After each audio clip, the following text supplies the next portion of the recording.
જય હિન્દ મિત્રો, પંકજ જોશી કનેક્શન ભાવનગરમાં આપ સૌનું હાર્દિક સ્વાગત છે.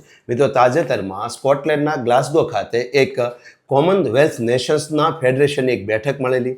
આ બેઠક વર્ષ 2030ના કોમનવેલ્થ ગેમ્સની યજમાની કયા શહેરને આપવી તેની સત્તાવાર જાહેરાત કરવા માટે મળેલી.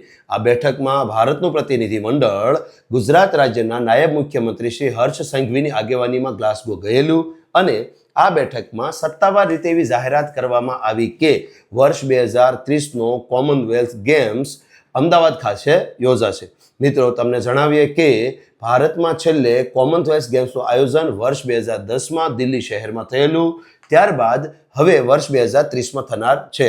2026નો જે કોમનવેલ્થ ગેમ્સ છે તે સ્કોટલેન્ડના ગ્લાસગો ખાતે યોજાનાર છે.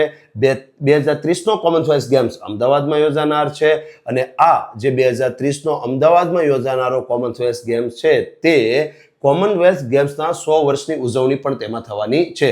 કારણ કે સૌ પ્રથમ વખત વર્ષ 1930માં કોમનવેલ્થ ગેમ્સનું આયોજન થયેલું.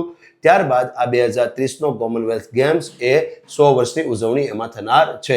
મિત્રો, આ કોમનવેલ્થ ગેમ્સ એ વિશ્વના એવા 56 દેશો વચ્ચે યોજાતો રમતોત્સવ છે કે જે આ સંગઠનના સભ્યો છે. મિત્રો, આ સંગઠનમાં સભ્ય દેશો છે 56, જે ભૂતકાળમાં લગભગ મોટાભાગના દેશો એવા છે કે જે બ્રિટિશ સામ્રાજ્યના હેઠળ અથવા બ્રિટિશ સામ્રાજ્યનો ભાગ હતા.